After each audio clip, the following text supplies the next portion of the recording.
Hey, it's me, Nalthazar, and welcome to another Magic the Gathering Puzzle Quest video. In today's video, I'm going to be explaining how to build a deck around blue landforming, and then showing off some gameplay with it. So, let's get into it.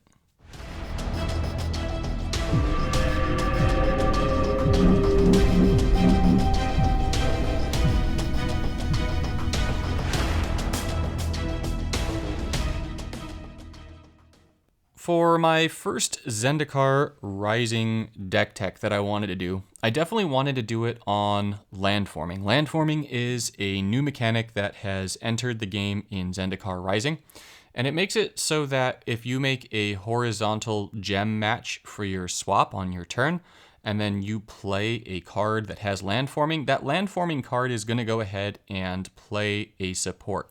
And that support is going to be a little bit different based on the rarity of the card. So at the mythic level, the support is going to convert 3 gems to the color of the card, and it's going to increase your mana bonus by 1 to that card's color. At the rare rarity, it's going to just go ahead and convert 3 gems to that card's color. At the uncommon rarity, it's going to convert 2 gems to the color, and at common rarity, it will also convert 2, but then the support will destroy itself at end of turn. Now, because in the common level, it destroys itself, I chose not to use any of the common landforming cards. That being said, of all the colors that I've gotten to play with using landforming, blue is, I think, quite possibly my favorite. Red is pretty high up there. I'm missing one of the green ones to give that one a true shot, but blue is absolutely bonkers. So what makes blue landforming so bonkers? Well, the first thing is if you take a look at the deck here, right, between Seagate Restoration, which is going to be card number 1 that creates a support that converts blue, Glasspool Mimic, which is going to be card number 2 that's going to create a support that converts blue, Celundi Vision, which is going to be card number 3 that converts blue. Midnight Clock is card number 4 that converts blue. Castle Vantress is card number 5 that converts blue. Mystic Sanctuary is card number 6 that converts blue. And Urza is card number 7 that converts blue with the factory token. So that means that 7 of the 10 cards in this deck are able to convert gems to blue. That means that you're going to have next to infinite mana. I'm just gonna play it how it is. You've got next to infinite mana, you've got next to infinite loyalty, and you're able to get your creatures really, really powerful. So even though this deck is not particularly heavy seeming on removal, Ruinous Ultimatum and Thassa are more than enough for removal in this deck. Now, I chose to pair all of this with Tamiyo, because Tamiyo's third ability is going to make it so that our blue mana bonus can jump all the way up by 24, plus 25 with the Seagate to 28. And so with a blue mana bonus of 28 and 7 cards that are going to be converting gems to blue, you're going to get a lot of mana. And then the extra draw 6 from Tamiyo's ability is pretty darn sweet. Now let's get into some of the cards themselves. First one being Seagate Restoration. When I first pulled this card, I was kind of like, this thing is kind of meh. It's 16 mana, you draw 5. For each card you don't draw this way, you gain 2 loyalty, and you get that Seagate token. But make no mistake, this is one of the best cards in the set that I have played with so far. It is absolutely ridiculous. So there's just so much utility for this card. You can play this as a 16 mana, gain 10 loyalty, and then go ahead and create the Seagate token. Or you could just use it to draw cards and create the Seagate token. Either way, you've got a lot of flexibility with it. Drawing 5 cards is always nice, and that Seagate token is ridiculous. In this deck, you're able to just keep getting that Seagate Restoration whenever you want, really, because once you cast it, you can get it back with Mystic Sanctuary. Or if you want to just get it in the first place, you can play Celundi Vision, and you can choose to take that Seagate and put it in your hand. So you can use this Vision to make sure that you get even more landforming. The Celundi Vision has pick one of the first 4 spell cards from your library, fetch that card. If the card is blue, your wizard creatures get +2/+2 until end of turn, and you create this land support that's going to convert 2 gems to blue. Meaning that the Vision and the Seagate Restoration are able to work together to make it so that you're converting 5 gems to blue per turn. Or if you need removal, you can just use the Vision to fetch your Ruinous Ultimatum, which is going to destroy everything, right, of your opponents, not yours. Now the next card that is going to be converting to blue is Glasspool Mimic. Glasspool Mimic is only 9 mana to be able to get this convert 3, and then when it enters the battlefield, its power and toughness become equal to another target creature you control's power toughness. This is especially sweet in this deck because we have ourselves Myriad Construct. And I'm going to get into Myriad Construct in just a minute, but Myriad Construct has Defender. That means that Myriad Construct is going to be getting all of Urza's factory token buffs, which means that we can effectively have two creatures that are going to be getting these factory token buffs, because this construct is going to be getting them, and then a Glasspool Mimic enters the battlefield, and then it has the base power toughness. Well, not the base power toughness, it just has the power toughness of the Myriad Construct. If we want, we can use Thassa to flicker the Glasspool Mimic back out and then onto the battlefield. You get the enter the battlefield effect again, and you have it gain the power toughness of your Myriad Construct, which is going to be massive. Absolutely massive. The Myriad Construct is going to be massive because it's an 8/8 defender for 18, but it has this wonderful kicker 4. When this creature enters the battlefield, it gets +X. X is the number of land supports and land support reinforcements on the board. So all of our land forming tokens are lands, right? The Seagate, right? That's a land. The Glasspool Shore is a land. The Salundi Vision is a land. Every time we flicker Urza, that factory token is a land. So we're going to have so many lands and land reinforcements on the board that Myriad Construct is going to be able to buff up a lot. And so we are able to use that Myriad Construct to also buff up our Glasspool Mimic. Midnight Clock is really nice because with the activate 3 blue to convert gems to blue, it means that as we start activating the board to blue, it's going to trigger these, and then we're going to get even more cards that are going to be getting mana because the activations are going to go and turn more things into blue. Castle Vantress kind of ensures that we're always going to have a full hand with the card draw. Mystic Sanctuary lets us get any of our spells back that we want. Urza is just Urza. I mean, like Urza, right? He kind of has landforming in a way, right? Except you don't need to make the match, and he's a little bit better. So let's think of it this way, right? Landforming blue makes every single card that has landforming a slightly worse version of Urza, right? That's it. We've got Thassa to be able to flicker things. We can flicker Urza. We can flicker the Mimic, and that's pretty much the deck. So Salundi Vision, by the way, I don't know if I've said this, but it's kind of like my low-key, one of my favorite few cards from Zendikar Rising, because it's kind of like Mystic Sanctuary, which I really like, right? Salundi Vision is kind of like this, right? Because they're both going to convert 2 gems to blue. But Salundi Vision costs 2 less mana, and Mystic Sanctuary requires that the spell be in your graveyard, whereas Salundi Vision is just going to fetch it from your deck. So you just have so much flexibility with it. You have so much flexibility with this deck. Landforming is absolutely absurd, but especially in blue, especially with this deck. Let's go ahead and check out some of the gameplay. Our first match here is going to be up against Bolas. We've got Urza and Thassa in our starting hand, which is absolutely beautiful. You love to see that. It just means that you're definitely going to be able to get a whole bunch of mana, which is super, super sweet. So we're getting a turn 1 Urza, and it looks like we're going to get turn 1 Urza and Thassa. So that's just dirty. Okay, I mean, that's going to be a heck of a lot of gem conversion right out the gate, unless Bolas kills our Urza turn 1, which Bolas does not. So, well, that's unfortunate for Bolas. For us, getting a second Ruinous Ultimatum. Like, I mean, it's kind of odd to say that getting a second Ruinous Ultimatum is unfortunate here, but it totally is, because I want to show you guys all of the beautiful landforming stuff. And Ruinous Ultimatum does not have landforming. That being said, we are getting a whole bunch of loyalty with these blue swaps. So that's going to get us closer to our third because we're using Tamio. And so once we get our third, we can go ahead and draw cards. So yeah, we're already at our third ability. Urza and Thassa are like maybe the strongest combination in Standard right now. I don't know, right? I'm saying that like maybe even stronger than something like, what are those two? Song of Creation and the Song of Creation Eidolon Leafkin. Just because you can complete objectives. So here you're going to see I'm going to try and make a horizontal match. So I'm able to make a horizontal double match there. I wanted the horizontal match so that I could get my landforming tokens. Now when landforming is active, you'll see that the card had like this green glow around it.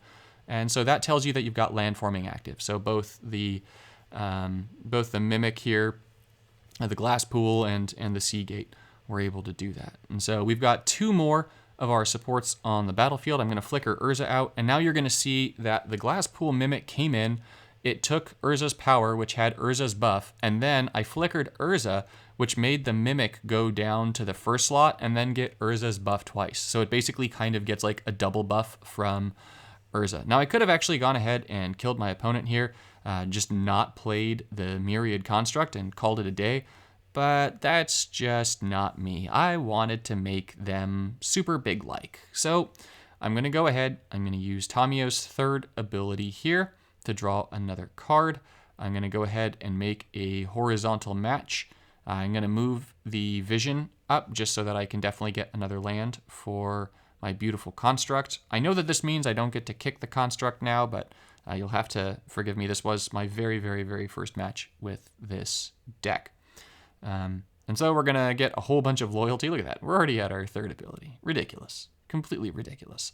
We're going to go ahead, pull another Seagate here, and then we're going to go ahead and play the Myriad Construct. Unfortunately, I'm not able to kick the thing here, but that's fine. I'm not kicking myself over it. So, gonna flicker Urza again, or I could actually just flicker the Mimic and have it get more power, but Urza means more gem conversion. And gem conversion is beautiful. Absolutely beautiful. So, Greven comes down. Greven is not scaring us in the slightest. We have way too large of a blue mana bonus. We have way too much gem conversion. We have, for all intents and purposes, infinite mana here, right? So we're going to remove the Ruinous Ultimatum up. I'm going to go ahead and look at my hand.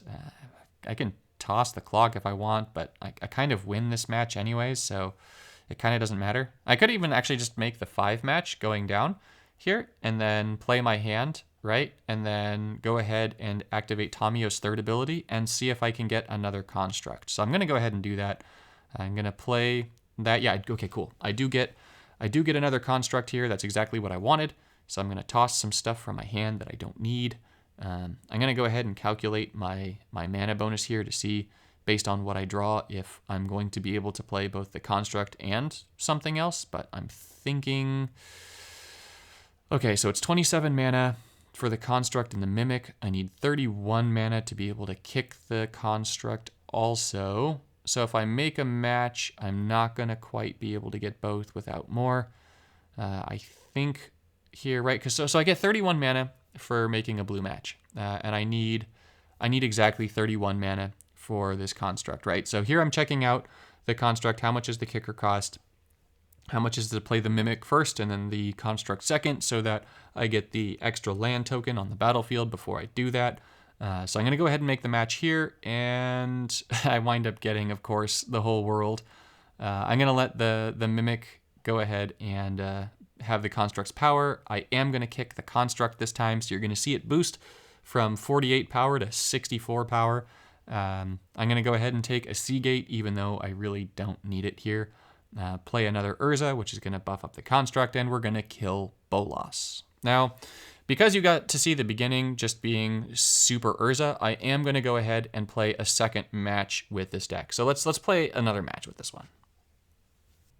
For match 2, we're being matched up against a Nissa. We've got a heck of a lot of blue gem conversion in our hand, which is super sweet.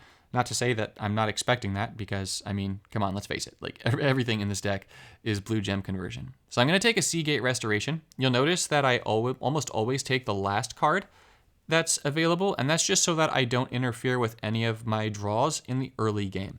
So it makes it so that there's still a Seagate Restoration coming up pretty soon for me to draw in my deck, because with Fetch, I'm pulling things out. I'm going to go ahead and play the Sanctuary. I'm going to take the Vision back. I've got 2 things that are down on the battlefield now that are going to convert gems to blue for me. And so even though I don't have anything particularly great to do this particular turn, that doesn't mean that I'm not going to be able to get something pretty great on a turn coming up soon. So unfortunately, I do give Nissa that blue match there, but now our gem conversion is going to start coming into play and being very, very nice to us. So drawing Urza is always a big win. I do want to actually get the Midnight Clock down. I do want to make sure I make a horizontal match so the Seagate gives me its token. So I'm thinking that blue match into a Hopeful Green, which I get. And so that gives me a bunch of loyalty. I'm going to get the Seagate token down. I'm going to get the Midnight Clock down. And so now I've got 4 different cards that are going to be converting gems to blue for me. I've got a bunch of Castle Vantresses now. All right, I don't need all these Vantresses. It might make sense to keep that Mystic Sanctuary though, so that I can ideally have a little bit more shields put onto my Sanctuary. So here I'm going to take the green and blue match. I know that I could... Nope, I'm going for the landfall. Never mind. I thought I was going to take that green-blue match. I did not. I was kind of hoping that the activate gem there would get me a little bit more goodness. It did not. But that's okay. I can live with that. I'm definitely getting Urza this time. I've already got my third ability, which is like almost unfair, kind of, right? Like, what? Why do I have my third ability so fast? Because the whole deck converts gems. One of the really nice things about this deck, if you're able to make it, is that you're basically always going to be able to get to your third ability really easily, and you're going to have like crazy mana. It's just so consistent. You can do like anything you want. It's absolutely bananas. And if you don't have Urza, it's fine. You can just play with the other blue gem converters. So you could play this deck in so many different ways. Now you saw that I did not use my third ability last turn. I am absolutely going to be using my third ability this turn. I'm just going to go ahead and toss some stuff from my hand. I do want to get a construct here.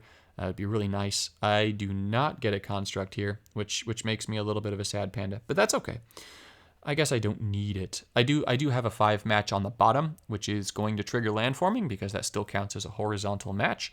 The midnight clock is going to go ahead and convert a bunch of gems. The clock is at 14 shields, so that tells me that I will likely be able to have that clock at the end of turn draw me 4 cards and give them full mana. So depending on what I get here for my draws, I might actually want to do that. Now, I am playing the Mimic. I'm not going to go ahead and take Urza's power. The Urza was lower than the Mimic. We don't want to do that. I do, however, want that construct. Ooh, yummy. Yummy, yummy, yummy. The yummy is at getting the construct with a Thassa and having the Seagate restorations in my hand. So I'm going to go ahead and keep all of that. I'm able to make a blue into blue match here. So I definitely want to do that. I'm just messing with my activated gems here. I'm seeing what I've got. So I'm going to toss the Vision. I've got 2 Seagates. I'm going to go ahead and toss the Mimic here. I don't need the Mimic, right? So let's go ahead and do blue into blue. And oh my gosh, yeah, of course the midnight clock is going to convert more gems for me here. I do actually want to pay this kicker, but I sort of don't. I didn't pay it just because I wanted Thassa, right? If I paid the kicker, I wouldn't have been able to have played Thassa this turn, which means I wouldn't have been able to play this Urza this turn again to get another buff on that construct. So, all right, here's where the blue gem conversion begins. It's absolutely nonsense and bananas and bonkers, and we're definitely going to be at our third ability again. We've got some Seagates in our hand, which means that we are absolutely going to be able to make it to our third ability yet again. I've got a Ruinous Ultimatum, which I could use to destroy that creature, I guess, right? Like, I mean, do I need it? Not really, but it's kind of tempting. Yeah, no, I don't. I got a creature with Defender. Like, why risk it for the biscuit here, you know? All right, so we're going to move Urza up. I'm going to actually move the midnight clock up. And so in moving that midnight clock up, what's going to happen is Urza's still going to get full mana here, but then I can actually kick the construct to take mana away from the clock and still play Urza. So I knew that I had enough of a blue mana bonus that with that blue match, I would definitely be able to do that. So here we're going to actually get the Ruinous Ultimatum off anyways because, you know, why not? And this is dead next turn unless she wipes my board. And I honestly don't see that happening, so I'm going to flicker the Mimic in. I'm going to have the Mimic gain the power of the construct.